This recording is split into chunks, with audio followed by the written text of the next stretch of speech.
Hare Krishna, good morning, dear devotees from Sri Jagannath Puri Dham. These are our adventures in Srimad Bhagavatam.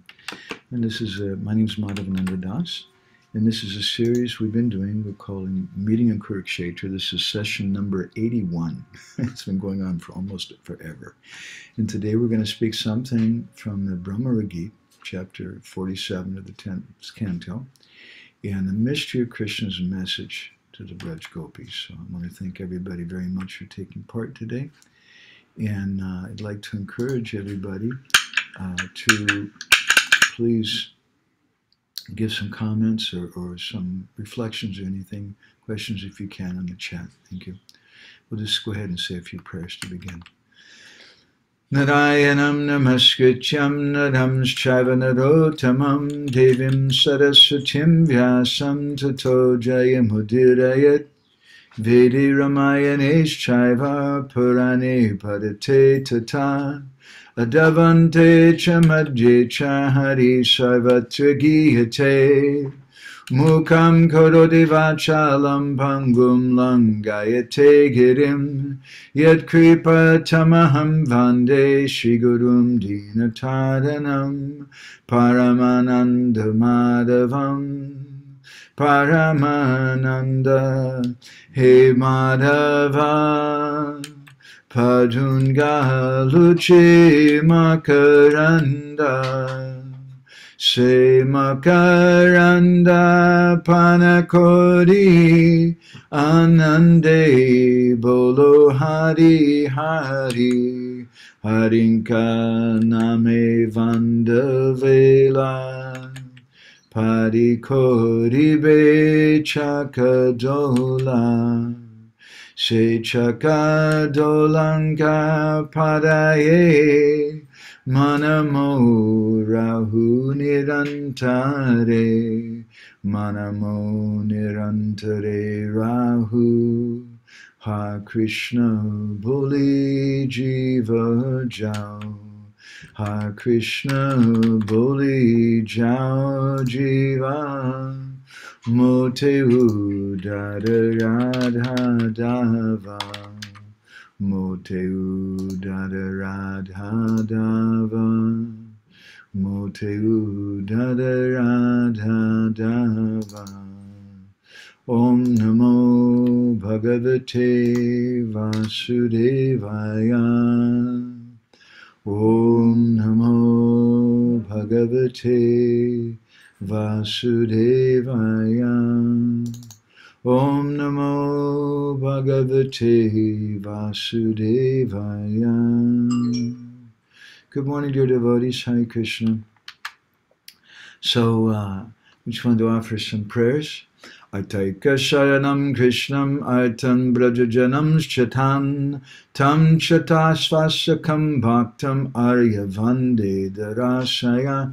In sorrow with a hopeless heart, I offer respects to Krishna, the only shelter for those suffering. I offer respects to the suffering people of Braj and to Uddhava, who alleviated their suffering. So we're reading from the 10th canto of the Bhagavatam, chapter 47, the Bhramara-gita, and today we're on text number 29. This is, I think, our third or fourth session on this particular verse. We'll see if we'll finish it today or not.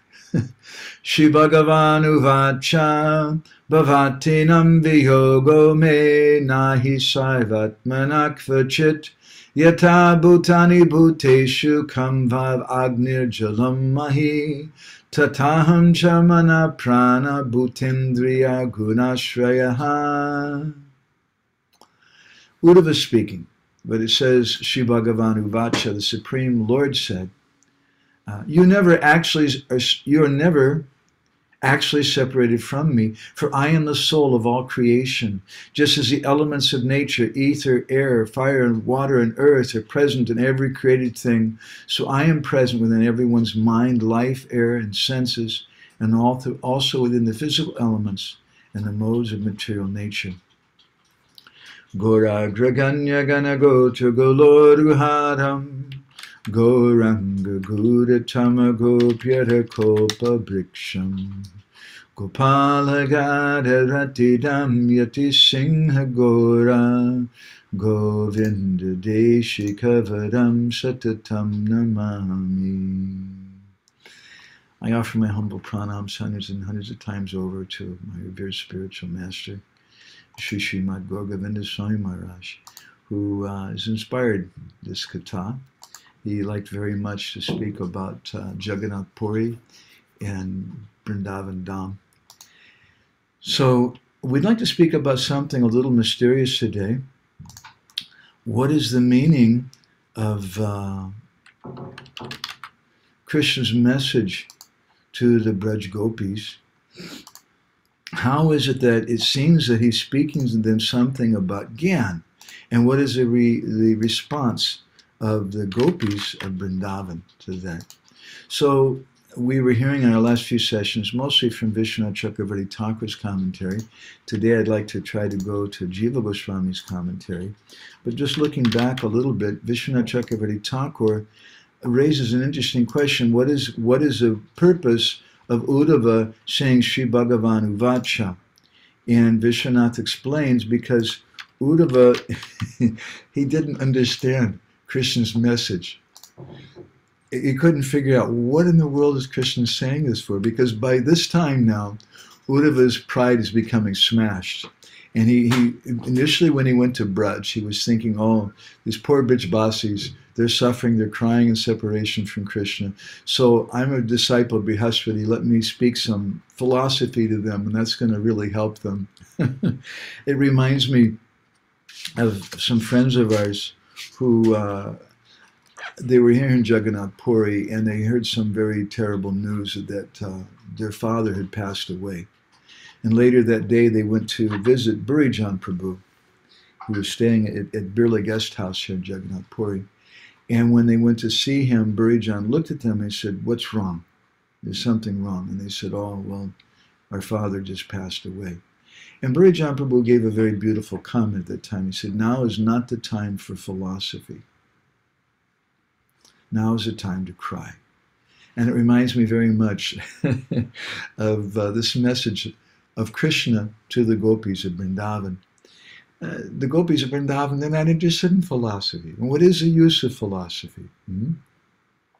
So Krishna's telling basically the gopis that through Uddhava, I'm giving the gopis this nectar of knowledge, but it can't extinguish the fire of their love.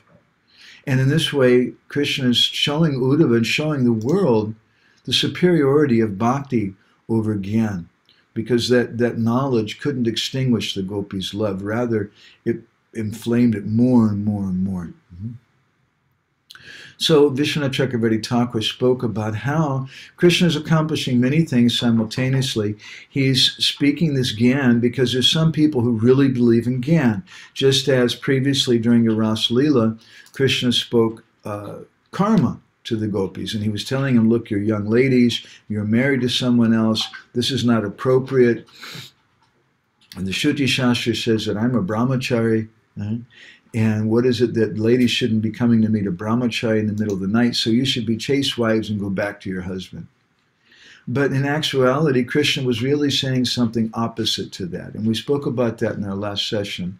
I won't go there again today. But previously, we can note that Krishna had told Uddhava that you should speak this message to the gopis. And in the 46th chapter, the 10th canto, in the 3rd verse, he says, Gachotava Brajam Somya, my dear Somya, my dear Braja, my dear gentle Uddhava, Gachotava, you go to Braj. And when you go there, Mat Sandeshaya Vimochaya, you speak this message that I'm giving you to relieve the Brajbasis. And he uses the word Sandeshaya, which in Sanskrit is plural. It's one message, but it's plural. Why? Vishwanath Chakravarti Thakur says you may have to repeat it over and over again. Just as in Chaitanya Charitamrita Madhya Lila chapter 2, Krishnadas Kaviraj Goswami, he's having a little bit of a writer's block, perhaps you could say. He's wondering, why am I speaking this for? Who's going to understand this? And he says, Jeva nahi bhuje keha shunite shunite seha ki adbhuta chaitanya charita. Krishna upajibe priti jani be rasera vriti shunile bhoro hoy nita. Hare Krishna, Krishna Krishna, Hare Hare, Hare Rama, Ram Ram, Hare Hare. He says that Jeva nahi bhuja keha. So people who won't understand this, no problem. Shunite seha. We may not understand Chaitanya Charitamrita or Srimad Bhagavatam or even Bhagavad-gita, but you just hear it over and over again. And by hearing it over and over again, then it'll slowly begin to seep into your brain. So Krishna is telling the gopis in this verse, this 29th verse of the 47th chapter, he said, you're never separated from me. So why are you crying over and over again and you have this wish to die? And the gopis say, excuse me, how are you never separate from us? And then Krishna says through this message to Uddhava, I'm never separated from you because I am the super soul pervading all beings. And you should know that all the revealed scriptures and great sages like Garga Muni and different demigods like Varuna, they've said this thing. So I'm always present as a super soul within your body, which means you're never separated from me. So when the gopis, they hear that, what do they think? The gopis don't want the super soul. On one occasion we hear in Lalita Madhav and in Chaitanya Charitamrita and in Ujjwala Mani and some other literatures how Krishna decided to play a joke on the gopis once. And he left the Ras Leela, which was going on at Chandra Sarovar next to Govardhan Hill. And Krishna then went and hid in a bush. And when the gopis came searching for him, then Krishna manifested a four-armed form of Lord Narayan. And when the gopis saw that four-armed form, they didn't become overwhelmed and start offering prayers. They became a little unhappy. They saw Krishna as Narayan in the bushes from a distance, and immediately they thought, oh, it's the son of Maharaj Nanda. And then when they went running there, but when they arrived, they saw, oh, it's not Krishna. It's just God. And they, like you're supposed to offer obeisances to God, they said, oh, Dandavats Bhagavan, where is Krishna? So the gopis, they want to see Krishna. They don't want to see the Paramatma. So the gopis are saying, why you send Uddhava to give us this philosophy when we're dying in separation from you? And Krishna responds, he says, my dear unintelligent girls, I told Uddhava only to speak to you about Sudha Bhakti, about Sudha Prem, pure love. Well, how are you thinking that I was speaking about Gyan? And then Krishna goes on to give another meaning of the verse. The verse speaks about the Atma, or the soul. And on previous session, we spoke about how Lord Brahma once spoke philosophy to Lord Brahma and to Virochan, the demon. And when, Lord Brahma spoke to Indra and Virochan, and when they left, Indra went back to the demigods and says that told him that he spoke to us about the importance of the Atma, the spirit soul, and how we should serve the Paramatma. But Virochan, when he went back to the demons, he said, oh, Lord Brahma was saying that we should take care of our body, because Atma also means the body. So Krishna now, he's giving another meaning of the verse, which indicates prema and not gyan. And he tells the gopis that your separation from me is not actually separation, but it's only in terms of the body, because the word Atma refers to body. It means mind and intelligence. Atma also can refer to the soul. And since pure love is a function of the Atma, my Atma, in the sense of my soul, intelligence, mind, etc., is residing among all of you. You've captured me. And it was only my body which I took to Mathura. So this is another meaning of the verse. Now, this verse has so many different meanings. And why, again, Krishna is speaking like this? Because there's some people sitting there or may hear this who don't understand, who have more faith in Gyan. And so Krishna is speaking like this, giving a special message to the gopis. Just as Mohini Murti, Vishwanath Chakravarti Thakur comments, she's giving nectar to the demigods, but acting like she's ignoring them and only paying attention to the demons. But behind her back, she's giving the Amrit to the demigods. And in a similar way, Gurudev, sometimes he pays attention to disciples who are very absorbed in themselves and very selfish.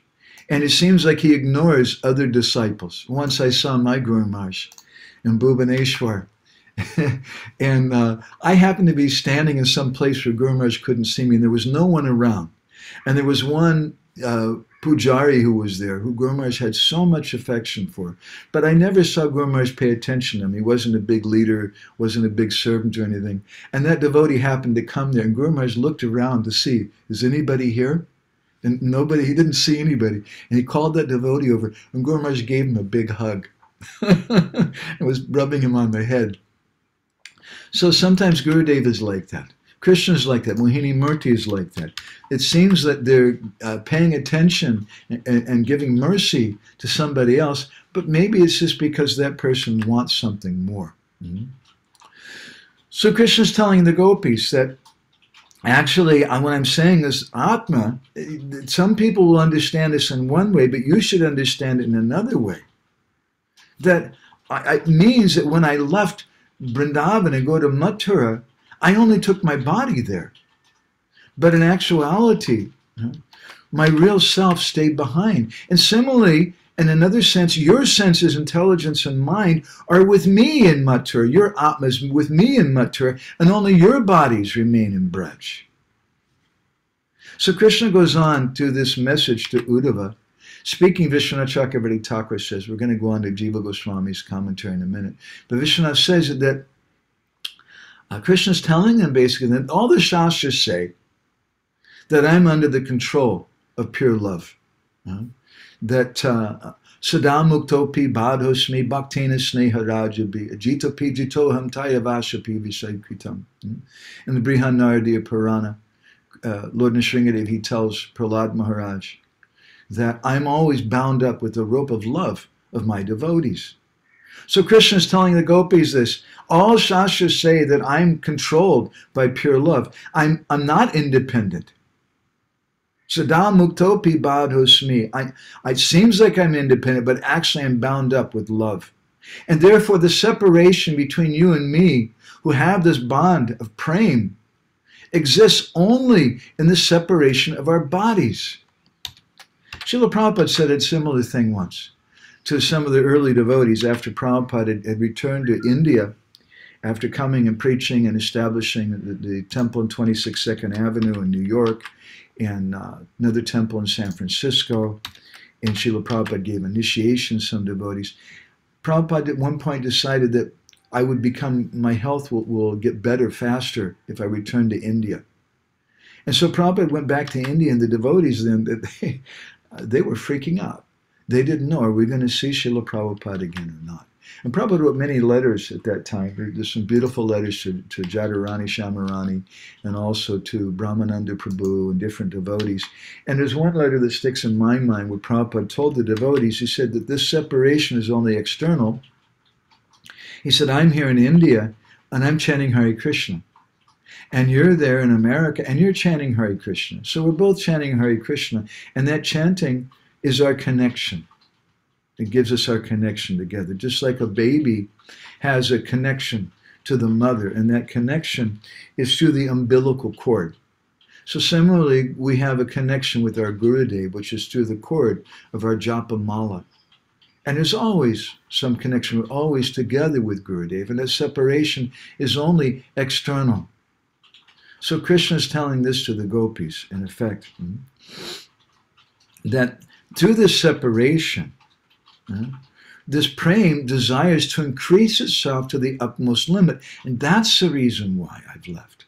In another purport, Vishwanath Chakravarti Thakur says that the reason why Krishna left was to show the world the glory of the gopis' love. And if Krishna had not left Vrindavan, no one would have appreciated it. He said, just as a goldsmith. He heats gold, and when that gold melts, then you can see how pure it is. So similarly, when Krishna applies that Vipralamba Agni, or the fire of separation, to the hearts of the Vraja-gopikas, their hearts melt. And then everyone can see and understand, oh, this is the topmost love. So similarly, Srila Prabhupada's godbrother, Srila Bhakti Pramod Puri Maharaj, once told us, after our Guru Maharaj had left, don't think that your Gurudev is gone. But you should understand that he's just hiding now in the bushes and watching you to see what's going on. So Krishna tells the gopis, Vishwanath Chakravarti Thakur says that even though I have this great longing, how can I immediately bring my body to Braj? But with that praying, when it reaches a desired level and it exhibits the mood of full separation, then it comes to the point of Madhanakya Mahabhav. And there's union in that separation. And this is why we're spending so much time on this 47th chapter, the 10th canto, because as some Vaishnavas have commented, as we've mentioned many times in some of our previous sessions, they consider this 47th chapter, the 10th canto, to be the most important chapter in the entire Bhagavatam. And as we've mentioned several times before, someone may protest, well, the first canto of the Bhagavatam is so important, or the 10th canto is so important, and the first chapter, or the third chapter, Krishna's appearance is so important. Or you may say that the Rasa Lila, the Rasa Panchajaya, the 5 chapters of the 10th canto are the most important. That's Krishna's smiling face. So how can you say the 47th chapter is the most important? Because the 47th chapter of the 10th canto indicates what's going to happen in Kurukshetra. And that also indicates Gaura Lila. And as Krishnadas Kaviraj Goswami describes in the Antilila of Chaitanya Charitamrita, that when Mahaprabhu was in the Gambhira, he was in the mood of Radharani when she's meeting Uddhava. At Uddhava Keri, near to Nandagaon in Braj, and when this Bhramara-gita was spoken.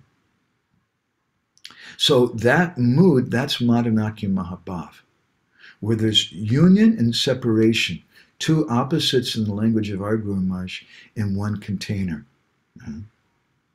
So Vishwanath says that by this also Krishna is implying that the bodily separation will disappear in the near future.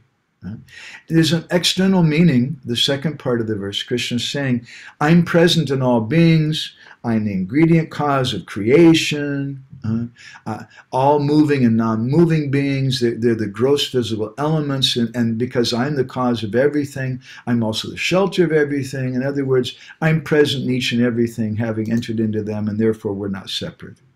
And Krishna is speaking some gyan. But for the gopis, this part of the verse means that Krishna is saying that I take shelter of the mind, the life air, the intelligence and senses. I'm taking shelter of the words and the mind, life air, and all these things of you, Krishna is saying. An external meaning of Krishna is saying that I'm pervading everything, but the internal meaning is that I'm pervading you because you're always meditating on me with pure love, and I'm taking shelter of that. And therefore I manifest myself, and therefore I'm always present with you. Krishna tells the gopis in this verse, Bhavatinam viyogo me nahi savatmanak vachit, that you're never actually separate from me because I'm the soul of all creation. And the gopis, when they hear that, they think, at first, they think, what is he doing? He's teaching us Brahma-gyan. Why is he doing that? Oh, because Krishna identifies everything with himself. He has this abhiman, that he thinks that he's Bhagavan, that he's God. And this is a problem. And Krishna is not really very rasik. And he's just hung up on thinking about himself as Bhagavan. Sometimes the gopis and Brajbasis, sometimes they understand that Krishna is Bhagavan. Sometimes that conception is present, sometimes it's not present. Our Guru Maharaj gave an example that just like you'll see in the rural areas in India, when the gwala or the milkman is bringing some milk on his bicycle, they put some straw on top of the milk in the pot so the milk doesn't come out. So when you get that milk then, there's some little pieces of straw sometimes in it. And when you boil that milk, Sometimes a piece of straw comes to the top of the milk, and you can see it, and sometimes you don't see it. So this is like the gyan of the Vraja-gopis. Sometimes they have some conception that the piece of straw comes to the top of the pot, and they can see it. Oh, Krishna's Bhagavan. But it doesn't inhibit their love. In the Chaitanya Charitamrita, Krishnadas Kaviraj Goswami describes that Aishvarya Priti Sankuchita, that the nature of knowledge and opulence is, it makes love shrink. But in the case of the Vraja-gopis, it doesn't make it shrink, it makes it more and more intense. In the case of the Vraja-gopis in Kurukshetra, when they see Krishna there with so much opulence, it doesn't make their love shrink. And in a similar way, when Krishna is speaking this message to the Vraja-gopis, it doesn't make their love shrink. He's speaking gyan to them. But that gyan doesn't make their love shrink. Rather, it intensifies it more and more and more. And the gopis are saying, we don't want to hear that. It's a very amazing thing, this 47th chapter of the 10th canto.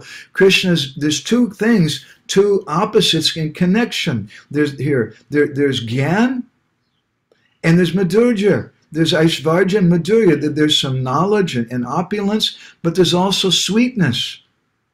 But in the case of this 47th chapter, the 10th canto, that knowledge increases the sweetness. And this indicates the pastime of meeting in Kurukshetra.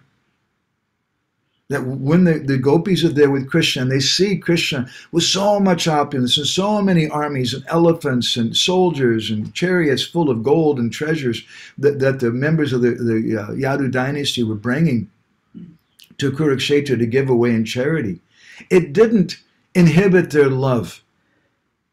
Like Arjun, when Arjun saw Krishna in the battle of Kurukshetra and Krishna manifested his Virat Roop, then Arjun became frightened and he started offering prayers. Hey, Deva, Jagat Pate, you're the God of gods. Dosha Kami Moadami Kodanija. Please forgive me for my offenses.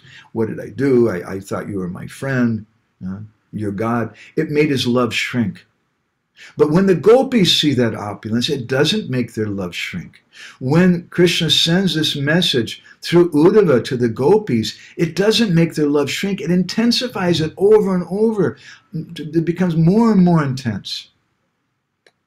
And that's the nature of the meeting in Kurukshetra. And this is the nature of Jagannath Puri.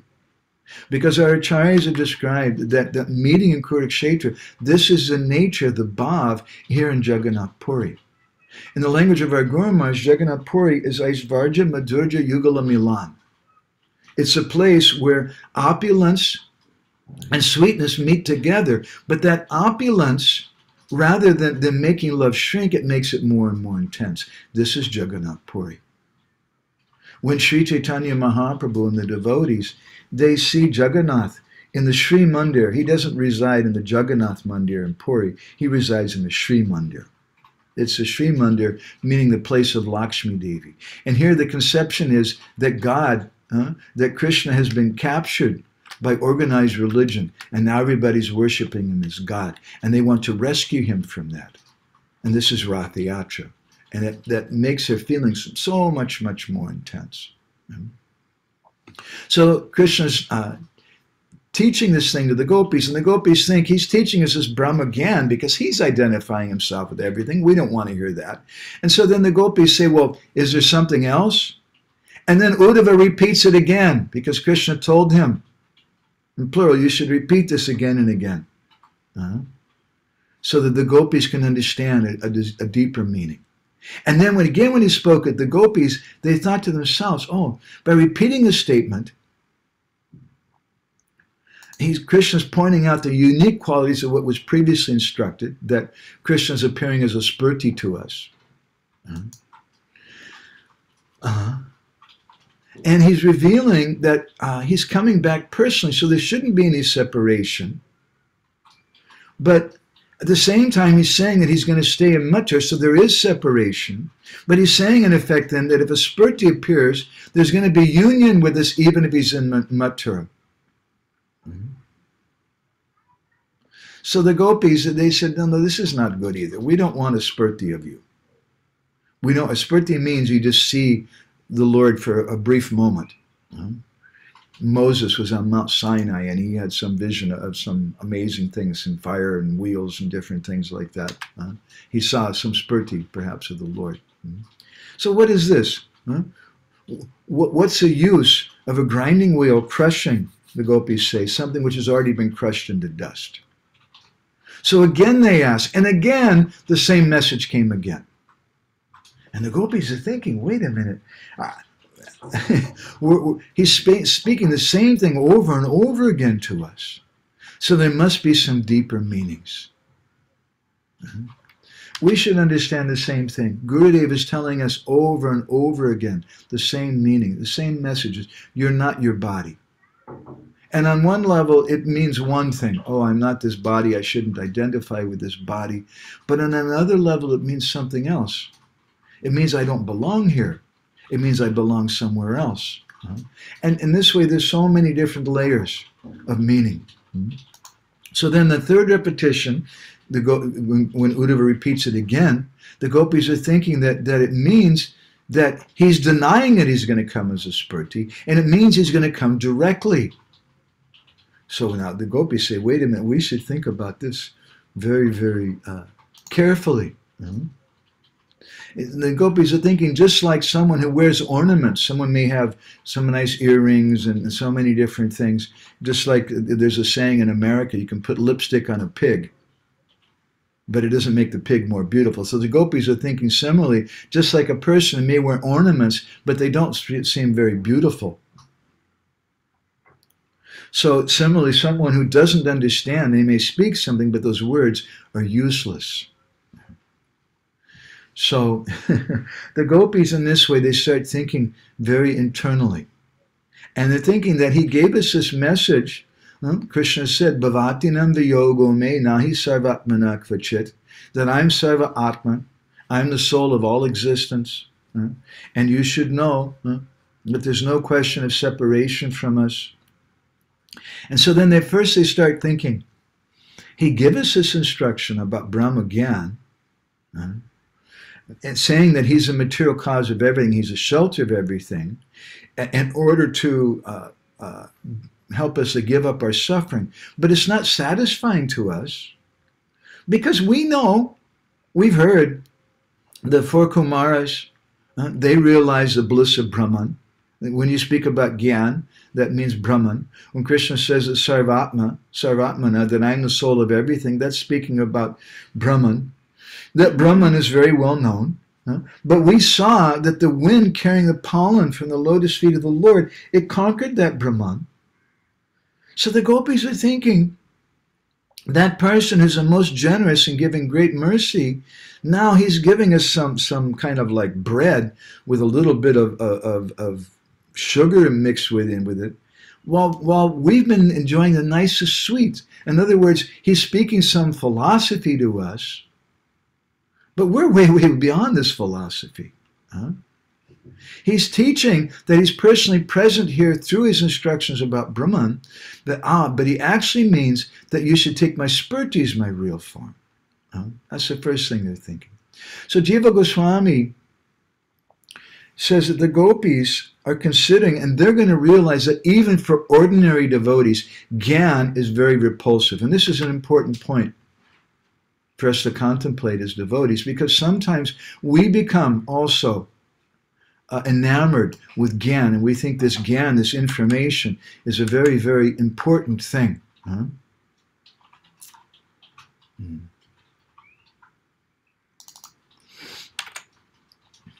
So the gopis, they're understanding that even for common devotees, this Gyan is not something which is appreciated. And what to speak of ourselves, Jiva Goswami, he quotes from the 11th canto of the Bhagavatam, where Krishna is speaking to Uddhava later on. Tasman nad bhakti yukta shayogino vayamaratmanaha nagyanam na chavairagya prayashrayo bhavadiha. He's saying that for a devotee, tasman nad bhakti yuktasha, for someone who's connected with me, who's doing devotional service, who's practicing bhakti, for that person, he has his mind fixed on me. Na jnanam na vairagyam prayashriyo bhavadiya. This jnana and this renunciation, it's not beneficial for bhakti. They don't like it. And therefore, the first canto of the Bhagavatam begins by rejecting bhakti. Vasudevi Bhagavati Bhakti Yoga Prayojitaha.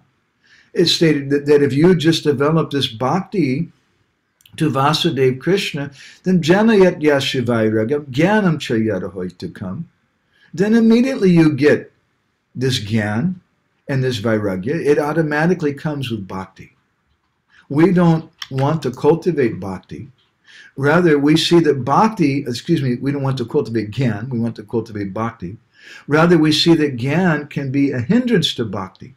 And therefore, Rupa Goswami, in the nutshell verse of Bhakti Rasamrita Sindhu, the most important verse in Bhakti Rasamrita Sindhu, he says, Anyabhilasita shunyam jnana karmati anabritam anukulyena Krishna nusilam bhakti uttama. That we want, if you want this bhakti uttam, the first thing is anyabhilasita shunya. You shouldn't have any desires for things other than service to Krishna. You should give up anyabhilas. And jnana karma anabritam. Jnana and karma shouldn't be covering this bhakti. And Jiva Goswami, in his commentary in Bhakti Rasamrita Sindhu, he says that this jnana and karma and adi means etc., which indicates vanashram dharma, etc., these things can cover bhakti in one of two ways. One, you may think that this is the goal. To get jnana is the goal. That I should have a Bhakti Shastri degree, and then I should get a Bhakti Vedanta degree, and then I'll accept disciples. I'll become a very big person. I know so much. I want to learn so many verses, and that is the goal. And then that covers bhakti. And the second way that the jnana or karma, etc., may cover bhakti is that someone may think that unless I perform, unless I do this jnana, unless I cultivate this knowledge, unless I read for 1 hour a day, I'm not going to get bhakti. But what if you can't see? What if you can't read? Does that mean that bhakti doesn't work? If we say that bhakti is dependent upon reading, then bhakti is not swarat. Whereas Krishna in the 11th canto of the Bhagavatam, he describes that bhakti is swarat, it's independent. That bhakti sanjayate bhakti. Bhakti comes from bhakti. As Prabhupada said, life comes from life. Bhakti doesn't come from jnana. Bhakti doesn't come from karma. Rather, it's the opposite. Vasudevi Bhagavati Bhakti Yoga Prayojit Jnanayat Yashivairagam Jnanam Chayavahoitakam. That this jnana and vairagya, it comes from bhakti. So bhakti is not dependent upon jnana and vairagya. It's not that we need to perform, we need to cultivate jnana, and then we're going to have bhakti. We cultivate jnana. Jiva Goswami goes on to explain, he says there's 3 types of jnana: tat padartha jnana, tvam padartha jnana, and jiva brahma aikya jnana. There's knowledge of the soul, there's knowledge of the supreme soul, and those 2 types of jnana are beneficial. The 3rd type of jnana, knowledge of the oneness of the jiva and the jivatma and the paramatma, that's detrimental to bhakti. And this is what it seems that Krishna is speaking to the gopis here, but he's not. So in the beginning stage, Jiva Goswami says why the word anavritam is used, not covered. Why not just say shunyatam, no jnana, no karma? Because anavritam, uncovered, because some jnana, some karma can be beneficial. Vanashram dharma can be beneficial. Srila Prabhupada described, in one of our previous Bindu magazines, we printed a letter he wrote to Hansadutta, that we don't need this Vanashram dharma. It has nothing to do with this. It has nothing to do with bhakti. But we accept it because it's helpful for us. But he said that you were not doing, speaking to his Western disciples, you were not doing Vanashram dharma before you came to this process, and that Vanashram dharma didn't help you. It wasn't because of that now you're able to practice bhakti. Rather, it's the other way around. But we accept that Vanashram dharma because it'll help to keep us from falling down. But it's not that we want to cultivate that thing. So some jnana, Jiva Goswami says, can be beneficial in the beginning stages. But later on, It's not necessary. So why Krishna is speaking this way to the gopis? This is a very mysterious thing, which many people don't understand. And many people, even they think, oh, this Bhramara-gita, this is not such an interesting chapter to read. Why Krishna is just speaking all this philosophy to the gopis?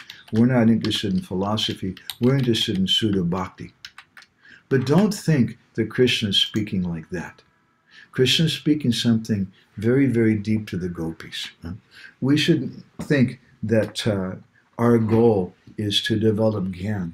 There's a nice verse which from Bhaktivinoda Thakur, which I've only found in one place. He wrote it in one article, in an issue of Sajjana Toshini magazine in 1899. He wrote this verse. He gave this verse in that article, and it seems that this is a verse written by Bhaktivinoda himself. Very nice verse.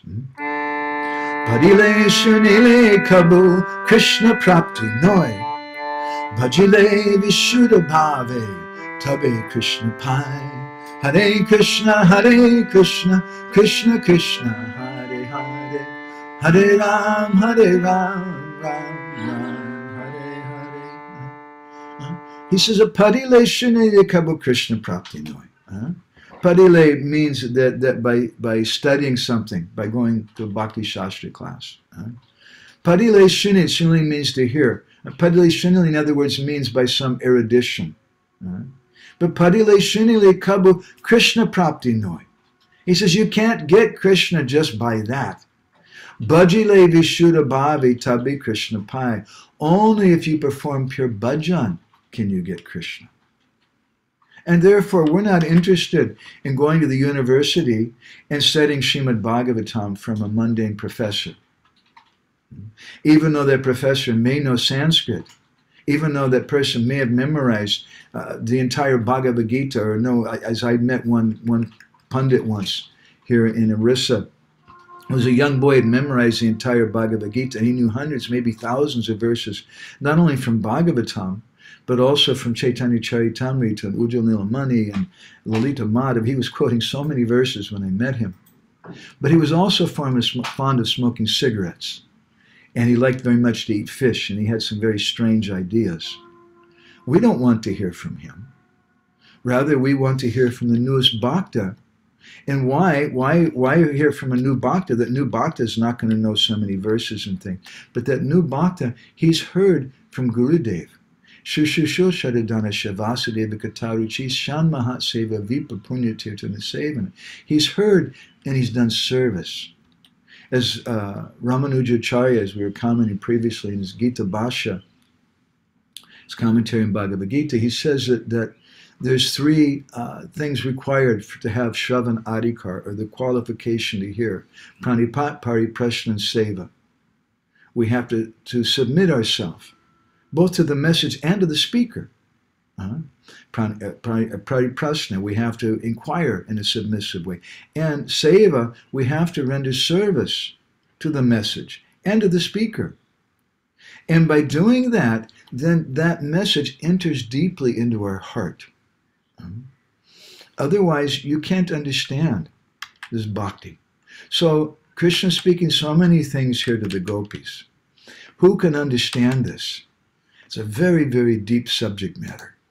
And we should approach it through hearing from our acharyas. We should approach it through hearing from Gurudev.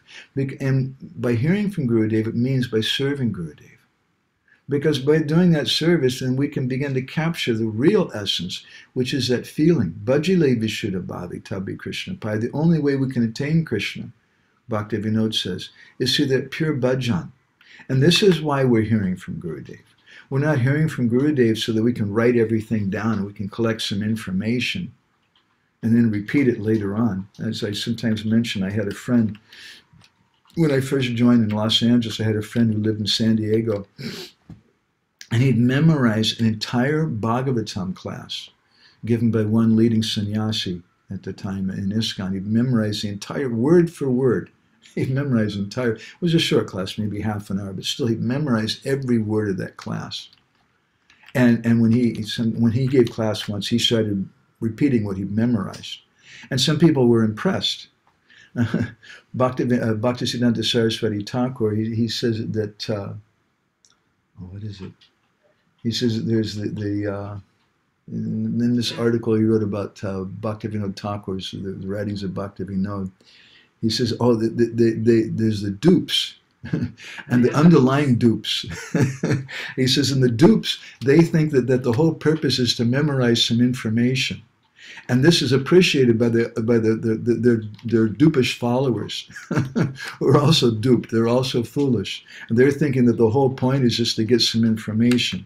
Or as Bhaktivinoda Thakur, he described in another place, was speaking about this argument and debate. He says that debate, it arises only from a desire for conquest. And this is what happens when you cultivate a lot of gyan. Then you, just like we used to sometimes take the new bhaktas on Harinam to Venice Beach in Los Angeles. Sometimes I remember they used to come and they would cry because they didn't want to go there because the girls are dressed in bikinis and things. But also you go to that place and they have what they call Muscle Beach. And there's all these guys with big, big muscles. So what do you do if you have big, big muscles? You have to fight. Just like Banasura. He had big, big muscles. But he wasn't satisfied with it. And he prayed to the Lord, please, who is there that I can fight with? I want someone that I can fight with. And Krishna told him, don't worry. Lord Shiva told him, don't worry. You'll find someone who you're going to be able to fight with. And later he fought with Krishna. So this is the nature of Gyan. When we just cultivate knowledge, then we think the topmost thing is debate and argument. And then we get a Facebook account, right? And we waste all of our time just arguing, and it has no meaning. I've seen devotees, you watch sometimes when they're having a big debate and there's 200 different comments, and you watch the times, and you see that they're up until 1, 2 o'clock in the morning. They're not taking rest, so they're just so worried that somebody's going to misunderstand me on Facebook, or maybe they're going to try to defeat me, so I have to smash them. But who cares? You never change the other person's mind. I haven't seen practically anybody change their mind from a Facebook argument. You don't change their mind. And 1 or 2 weeks later, nobody even remembers it. The only thing that's happened is you just destroyed your bhajan. So Bhaktivinoda says that this debate, it arises only from a desire for conquest. It is extremely abominable. Fault-finding, which is part of debate, arises only from imposing one's own bad habits on others. And there are bad habits, and I start seeing them in others, and then I start doing fault finding. Bhaktivinoda says, this should be given up in all respects. He says that useless argument arises from envy or pride, aversion or attachment to sense gratification, or foolishness or self-pride. Quarrelsome people become intoxicated by useless arguments. While discussing topics of the Lord and his devotees, a practicing devotee should always be careful to avoid useless arguments. This is a result of Gyan. So why is Krishna speaking this Gyan to the gopis? The gopis don't need to hear this Gyan. We heard Jiva Goswami was commenting that this Gyan shouldn't cover bhakti because some Gyan may be beneficial, but the gopis, they're already on the topmost platform of love. They don't need to hear this Gyan. There's an underlying message that Krishna is giving. And is also teaching us that we shouldn't be attached to this Gyan. So I want to stop there, and I want to invite any devotees, if they have any reflections or comments. I want to thank everybody who's been taking part. Dave Mata Prabhu and Damodar Prabhu and Subal Sham, Vraja-gopis and others. Dave Mata Prabhu has given a comment here I'd like to share. He says, thank you, Prabhu, for elaborating on how the gopis do at times understand Krishna as God. It always intrigues me. Seems that the gopis are unique in maintaining that vision at times to justify their feelings that Krishna should meet with them, unlike Yashoda and others who recoil from that vision if it happens to arise. Yes, sometimes it also comes to Mother Yashoda, and we commented that sometimes the boys, they return home back to Vrindavan at the end of the day, and they go to Mother Yashoda and they say, hey, Brajrani, O Queen of Braj, Mother Yashoda, they say that today an amazing thing happened. There was this huge demon Bakasura, Agasura, and Krishna killed him, and then we're coming back home, and there's this amazing thing where all these people up in the sky, and one guy was riding on a swan, and another person, he had 4 heads, another person was riding on an elephant, and he had eyes all over his body, and all these people are up there in the sky, and they were showering flowers down on Krishna, and they were offering prayers and addressing him as Bhagavan, saying that he's God. And when Mother Yashoda hears that, she says, really? My Gopal is Bhagavan, is God? Isn't that sweet? It doesn't weaken her love. Rather, it intensifies it. And that's the nature of Vrindavan, and especially the nature of the Vraja-gopikas. And as Dave Madhaprabhu was pointing out, sometimes the gopis, they're complaining to Krishna, look, you're saying that you can't be here. We know you can be here. You can be here with us. We know that you're Bhagavan. But they're not saying that in a mood of awe and reverence. They're saying it in a sweet way. Gauranitai Prabhu in Hungary has made some comment. He says, Hare Krishna, dear Prabhu, is it true that Uddhava, quote, introduced the expression of Sri Bhagavan Uvacha and it's not part of the original message? It seems to me that Krishna would never start his letter to the gopis, dear gopis, I am the Supreme Personality of Godhead, now listen to me. Or did he? No. Vishwanath Chakravarti Thakur makes that comment. It's not that Krishna, when he started speaking, he said, Sri Bhagavan Uvacha. That's something Uddhava added. And the reason why Uddhava added that was because it was looking at the message. He's looking at the faces of the gopis. And he's realizing, this message is not appropriate. They're on the topmost platform of bhakti, and I'm supposed to come and start speaking to them about Gyan? And then Uddhava became very confused. I don't understand this. So he thought, well, anyway, Sri Bhagavan Uvacha. He said like that. He said, Krishna said, I don't understand. Krishna said. So this is a reason, Vishwanath Chakravarti Thakur says, this is a reason why Uddhava said Sri Bhagavan Uvacha. It wasn't that Krishna, as Gauranitai Prabhu has correctly pointed out, it wasn't that Krishna said Sri Bhagavan Uvacha. This is something which is added by Uddhava. Okay, is anybody else here in the room have any other reflections or anything? Brinda Sundari has given some comment, and also Raghava Pandit was saying, showing the nectar. Love Uddhava's conversations and teachings. This is our life. Thank you, Prabhuji, for taking part, my dear godbrother. Brinda Sundari has commented, what if the gopis don't ever hear Gyan? Or they don't ever hear that Krishna's Bhagavan? Would it make any difference? It doesn't seem to make much difference in their lives when they do. Would it make much difference if they never did? That's a very difficult thing. How can you answer that? I would have to know what would happen if they didn't hear that Gyan. But we can comment in this way, that what is the necessity of the gopis hearing that Gyan, which is kind of a flip to the other side of the coin of your question. The purpose of the Krishna, or of the gopis hearing that Krishna is Bhagavan, is to teach us that Gyan is not such a big thing. That the gopis, when they hear that Krishna is Bhagavan and everything, it doesn't weaken their love. Rather, it intensifies their love. And so we should understand in a similar way that this Gyan is a secondary thing. Vasudevi Bhagavati Gyan, that this Gyan will come automatically through bhakti. Yes, Anukun? There's a comment from Krishna Kun. She says, Prabhupada said, she's quoting Srila Prabhupada, it's a remembrance from Nanda Kumar Prabhu, who was Prabhupada's servant in the early 70s. Let me just preface it with something. Okay, and here's Krishna Kun's comment. Hare Krishna, thank you, this was very delightful. I would like to comment on Varnashrama Dharma helping us not to fall down and maintaining us. Yes, at the same time, Srila Prabhupada made this comment specifically to Nanda Kumar Prabhu, and it's really appropriate to hear this comment from Srila Prabhupada when we are contemplating how Varnashram Dharma helps us from falling down. When you are regularly chanting 16 rounds, it's like a young child learning to walk with the help of the mother, because the mother is holding the child's hand. When the child starts to fall, the mother holds them up, and they don't actually fall. It's the same with chanting.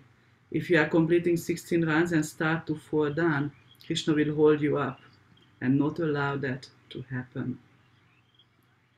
Then with his eyes open very wide and a transcendental move of his hand back and forth in front of his face, His Divine Grace said, "However, if you are not chanting at least 16 rounds every day, your whereabouts are unknown and you will definitely fall down."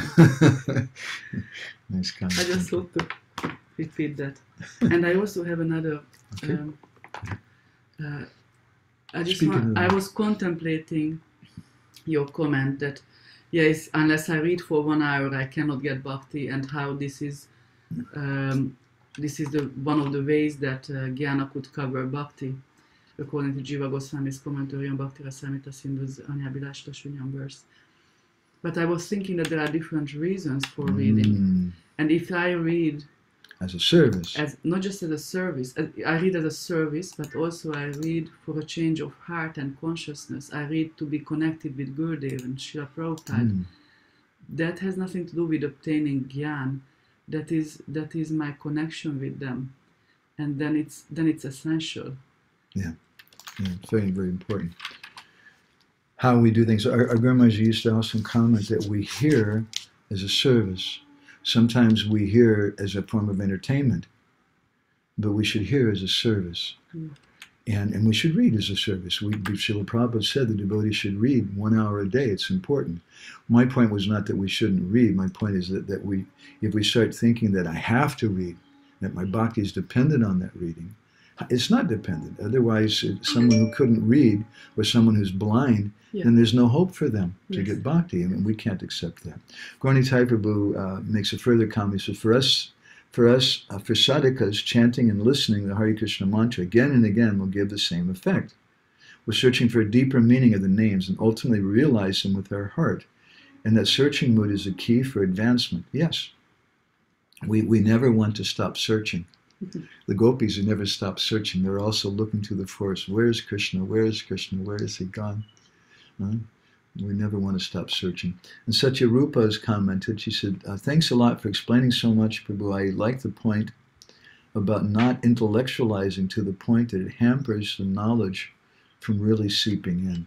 Krishna in the Gita, he gives some hint about this, where he says that Raja Vidya Raja Guyam Pavitramidam Uttamam Pratyak Savagamam Dhamyam Susukam Kartamavyam, that this king of knowledge is here because it's meant to be practically realized. And this is the key. It's not that unless you can read, you can't join the Hare Krishna movement, you can't make advancement. Anybody can make advancement. But our goal is not just Gyan, our goal is Pratyak Savagamam Dharmyam. We want Vigyan, we want to realize something. Vrinda Sundari further comments, she says, when you told how your Guru Maharaj would give attention to those who wanted attention, and not as much to those whom he had even more affection for, is it that those who he has affection for get his mercy in a different way? Yes. And we see like that, and our acharyas have commented, using again the example of Mohini Murti, who's giving that nectar to the demigods behind her back.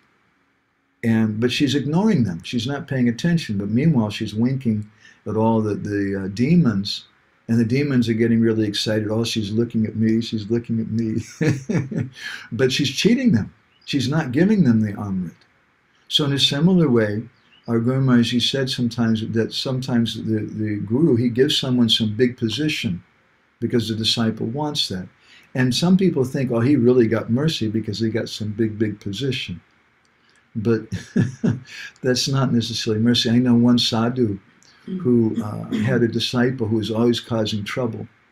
And later he made that disciple his personal secretary. And one of his friends questioned him. He said, Maharaj, why you made this disciple your personal secretary, because he's always causing trouble? And that sadhu said, yes, because if I keep him close to me, then I can keep him out of trouble. Otherwise, he causes so much trouble. So some people will see it and think, oh, this person is so advanced, and therefore he's getting this great mercy. And it is great mercy. But it may not be what we think it is. Indranuj Prabhu, our dear God, is saying thank you. Hare Krishna, Indranuj. And Raghava Pandit was commenting, it's said there's even more Aishvarya in Braj than in Vaikuntha. Yes. And that's spoken about in the 13th chapter of the Madhya Lila of Chaitanya Charitamrita, in a conversation between Sri Damodar Goswami and was it Jagadananda Pandit, I think it was it? Or maybe it was Roy Ramananda. Anyway, they're speaking about that opulence of Braj. And Sri Damodar Goswami is revealing actually Braj is so much, much more opulent. And real opulence ultimately means love. Okay, so I'll go ahead and we'll stop there unless somebody else has any other reflections or comments. And thank you all very much. It's just really such a wonderful opportunity. We should come together always as sanghas, and if the speaker thinks he's an important person, or he's something more than the listeners, then it's not a sangha. But we're all coming together just to share something, and the message, as my Guru Maharaj person once told me, it doesn't belong to you. So you're just repeating what you've heard, and we do that as a service. And then that creates a sangha, and we should be grateful to all the devotees who are taking part in that, because it gives us some opportunity to purify ourselves. So I'm very grateful to my dear God Brother Raghava Pandit, and Binda Sundari, and Indranuj Prabhu, and Sarvadrik Prabhu, and Gwanitai Prabhu, and Satyarup, and different devotees who are taking part today. So thank you all so much. So we're going to go ahead and stop here. Grantara Srimad Bhagavatam ki jai, Samaveda Bhakta Binda ki jai, Gaur Premanandi Hari Hari Bol, Vancha Kalpa Darubhascha, Kripa Sindhu Bheva Cha, Patitanam Pavani Vaishnavi Bhima.